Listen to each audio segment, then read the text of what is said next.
receber a comunidade de São Paulo, é isso? Exatamente. Tá legal. Ao seu lado, Carlos Roberto, eu recebo com muito carinho o Fábio Cunha, que lançou um livro técnico de futebol. Esse livro que eu quero ler, eu adoro ler esse tipo de publicação editorial. E queria que você contasse um pouco, Fábio, o que te inspirou a escrever esse livro e quais são os destaques desse livro técnico de futebol, até porque dá um caldo de letras muito bom, né, o Alex Miller? Dá uma sopa de letrinhas muito bom, muito boa falar de treinador, falar de técnico de futebol. Tem muito assunto.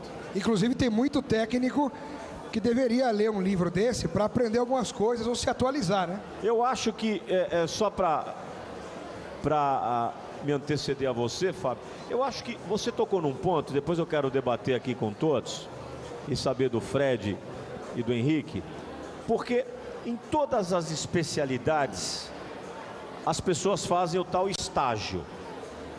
E se nós formos observar os treinadores de futebol que a gente tem no Brasil hoje, os que despontam, eles foram auxiliares técnicos de alguns técnicos de grande renome. Então eu vou citar o exemplo do Muricy Ramalho.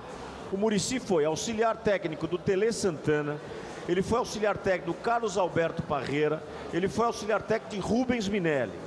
Então ele veio ao longo da sua vida desenvolvendo uma estratégia para aplicar os seus conhecimentos através dessas referências, dessas três referências que eu citei, para o seu estilo.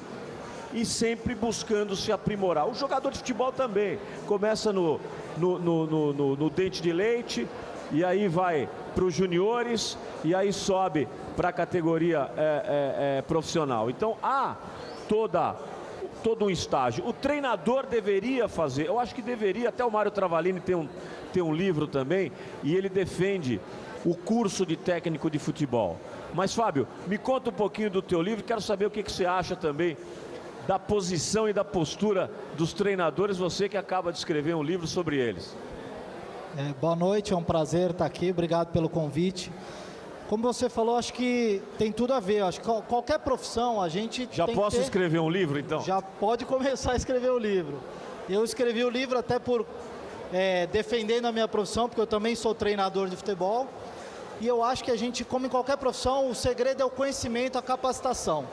Então o que a gente tem que acabar no futebol é aquela coisa de nada contra ex-jogador, mas de achar que o jogador, o que ele fez como jogador, ele vai aplicar como treinador. Porque uma coisa é você fazer, outra coisa é você ensinar. São coisas completamente diferentes, né? E outra coisa, o que o jogador fez há 30 anos atrás, provavelmente para hoje está ultrapassado.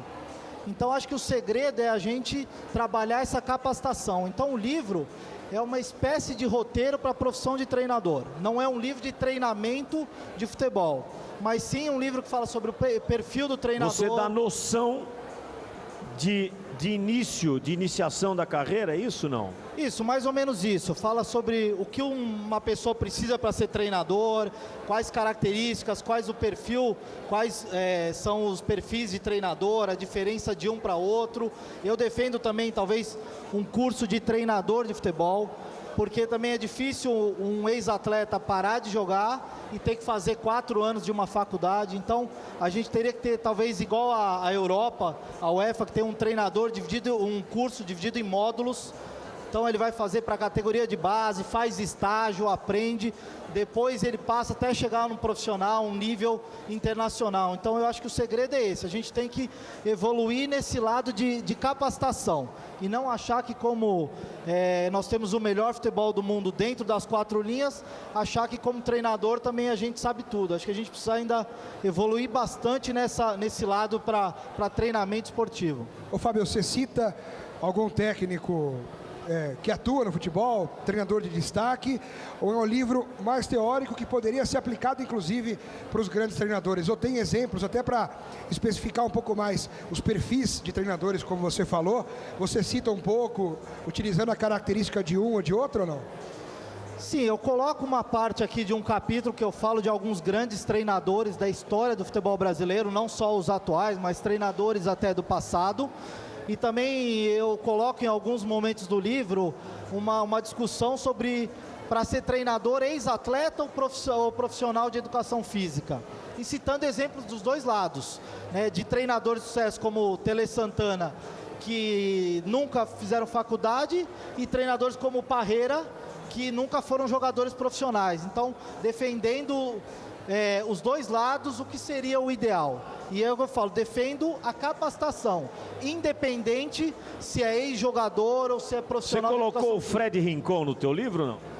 Não, o Rincon começou um pouco depois, o livro já estava pronto quando ele começou assim na O carreira. problema é que ele começou e já encerrou a carreira de técnico. Não, não encerrou não. Não quer mais. Ele falou que não quer mais. Não encerrou não. Ele falou que não quer mais, Beto. É duro ser treinador de futebol, Rincon? Sair das 4 linhas. O Rincon tá afinando, meu. Que é isso, meu? Ah, duro é. Afinou ou não? Não, nunca afinei. Eu acho que o treinador de futebol ele tem que ter alguma coisa a mais. Eu acho que ele tem uns argumentos interessantes. Às vezes, alguma coisa deve ter acontecido, porque às vezes os jogadores, eles acham que eles já podem ser grandes treinadores e menosprezam às vezes as pessoas que não jogaram futebol. E isso é errado, porque a história está mostrando que tem um monte de técnicos aí que são bons e foram perna de pau. Entendeu? Então, quer dizer, tiveram mais tempo. A maioria foi perna de pau. Só um pouco. O Muricy foi bom jogador. Bom jogador. Agora, Vanderlei, o Filipão, o Mano, foram... O Tite. Olha, O Geninho não foi um bom goleiro. O Fred Rincon. Não fala mal do Tite, que o Rincon vai brigar com a gente se falar mal do Tite. Não, siga falando à vontade, pô. Tem até algumas pessoas que defendem, que falam que os grandes treinadores não foram bons jogadores porque eles ficavam muito tempo sentados no banco, então dava tempo de observar tudo em volta do futebol, então por isso que são bons treinadores. Eu estou brincando com o Mano, quero mandar um abraço pro querido Mano Menezes, técnico da Seleção Brasileira, acompanhando aí o nosso Encontro de Craques, o Rodrigo, a Camila Menezes, enfim. Mano, é um grande treinador, está fazendo um trabalho, daqui a pouco a gente vai falar sobre Seleção Brasileira. Mas é bem difícil, né, Fred? E o Rincon, Alex Miller, foi o melhor jogador do mundo na posição em que atuava. Quer dizer, tem já uma experiência como jogador, seleção colombiana, experiência internacional. O que falta? Falta esse estágio, Fred?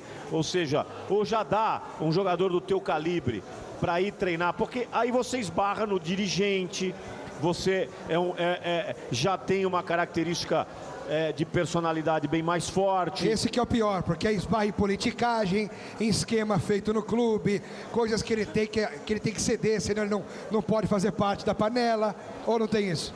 Não, se eu tiver que ser técnico desse jeito, eu prefiro ficar fora. Porque eu nunca gostei, não vou gostar. Tem isso ou não tem no futebol? Tem, mas não faz meu tipo. Eu acho que para você ser técnico de futebol, você não precisa se vender. A primeira coisa. E aí tem muita coisa errada. O futebol, ele é bom, ele cativa. As pessoas, os torcedores, eles se ilusionam muito com os times deles. Mas o futebol é muito sujo. Então, você vê, cada dia você vai descobrindo algumas coisas erradas. E isso faz parte de que eu que tive tanto tempo no futebol... Qual foi o treinador que você considera que melhor o treinou? Tirando o Tite. Não, o que acontece é que eu tinha uma particularidade. Eu me treinava sozinho também. Eu sempre tive um objetivo de ser o melhor. E eu me treinava sozinho. Foi campeão do mundo pelo Corinthians. O título que muitos não querem aceitar. Torneio de verão. Inclusive você. Torneio de verão. Mas o campeonato está lá. Na FIFA, é campeão do mundo. O presidente da FIFA foi quem me entregou na mão. Então, para mim, eu sou campeão mundial. Não tem problema. Certo. Mas qual foi o melhor treinador, na tua opinião, que treinou o Fred Rincon? Olha, a verdade, eu tive grandes treinadores. Não tem um, porque se você falar esse me pegou em uma forma física muito boa, um momento muito bom. Então esse não pode se levar os logros de todos os outros. Eu acho que foi uma consequência de bons treinadores que me fizeram chegar até onde eu cheguei, né? Mas então, Rincon, se você não quer falar o nome de um que melhor o treinou, qual seria o estilo de treinador que você foi comandado que se adequaria mais com o seu? Você seria um técnico mais ou menos parecido com qual que te dirigiu assim? O Vanderlei de 8 começo. anos atrás. Do começo, década de 90. Como? Da década de 90. O Vanderlei lá de 90 e Vamos pouquinho. falar aquele que me treinou, Corinthians 98, vai. Porque assim, era um futebol bem jogado, era cobrança e era trabalho. Então eu acho que por isso se chegou onde se chegou. Então eu acho que esse Vanderlei de 98... Que o de hoje não está bem?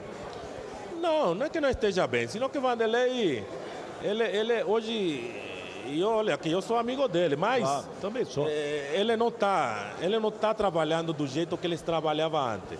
Eu fui auxiliar dele agora no Atlético Mineiro e ele não estava do mesmo jeito que eu conheci o Vanderlei. Então eu principalmente falo, eu aprendi mais do Vanderlei como jogador que os 9 meses que eu tive como auxiliar dele. Porque como jogador, eu vi aquele Vanderlei que tinha vontade de ganhar, vontade de trabalhar e vontade de chegar até onde ele chegou em certo tempo atrás. Só que, infelizmente, chega uma hora, talvez cansou, porque é muito tempo. Claro. Então, por causa disso eu falo, mas vocês sempre falam que o Vanderlei foi o melhor por tudo o que ele fez. Eu acho o Vanderlei um treinador extraordinário, sem dúvida alguma, um grande estrategista. E tenho muito respeito por ele, acho que ele fez por merecer o título no Flamengo, enfim. Eu acho que ele vem fazendo um bom trabalho e vem conduzindo. E ao lado do Rincon, recebo o Jorge Musi com muito prazer, da Musi. Musi, você está vendo aí atletas, ex-atletas e tal, livros de futebol, e as leis de incentivo estão aí para poder amparar a participação corporativa dentro do cenário esportivo e no futebol. As portas aí se abrindo quase que completamente para a Copa do Mundo. Temos mais 3 anos praticamente de operação até a Copa do Mundo. Você acha que as leis vão se ampliar? Vamos ter mais incentivos por parte do nosso governo e as empresas como a sua vão se movimentar para poder trazer muito mais entidades para se associarem ou para se ligarem a esse tipo de iniciativa? Bom, em primeiro lugar, queria agradecer o teu convite, Beto, agradecer o público que está aqui escutando a gente, agradecer a audiência da Band. Falar de lei de incentivo, para mim, é uma coisa, assim, num ambiente em que todo mundo discute futebol, é um privilégio, né? Aliás, eu costumo dizer que futebol não é esporte, futebol é religião. E eu sou prova viva que esporte é religião, porque eu sou torcedor do Botafogo, né? Tá certo? E manter o meu filho torcendo pelo Botafogo. Quando você morrer, você vira uma estrela, né? É isso aí. E manter o meu filho torcendo pelo Botafogo, ele que quer ser corintiano, depois que a gente se mudou do Rio para São Paulo, é um desafio. Mas assim, quando a gente fala de lei de incentivo no país hoje, o que a gente observa de maneira muito clara é que estamos trabalhando muito mal quando o assunto é lei de incentivo. E por que a gente trabalha mal? A gente que digo é mídia, governo, empresas, né? Eu estava comentando com o Rincon aqui antes da gente estar dando essa entrevista. Hoje no Brasil, recentemente, coisa de uma semana atrás, saiu uma matéria no Valor Econômico dizendo que só 24% dos recursos disponíveis para investimento na lei de incentivo foram utilizados no ano 2010, né? Se a gente olhar para um país que tem 24 milhões de contribuintes, segundo a última declaração de imposto de renda, apenas 257 pessoas físicas investiram no esporte pela lei de incentivo, é uma vergonha, né?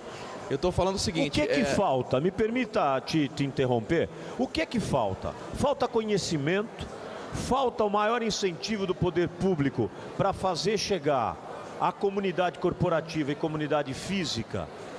E nós estamos aqui com um líder do governo de São Paulo, para que as pessoas possam saber. Falta criar estratégias e plataformas para poder desenvolver melhor isso. O que falta, na sua opinião, para a gente poder ter uma espiral muito maior de pessoas participando das leis de incentivo? A primeira coisa que tem que se colocar é que as leis que existem hoje são muito boas, são excelentes. Você tem a Lei Federal de Incentivo ao Esporte, você tem as leis estaduais, as leis municipais. O problema é a comunicação, né? Hoje, são mais de 400 mil empresas que podem investir no esporte através da lei de incentivo. E nós temos hoje no futebol brasileiro 60 empresas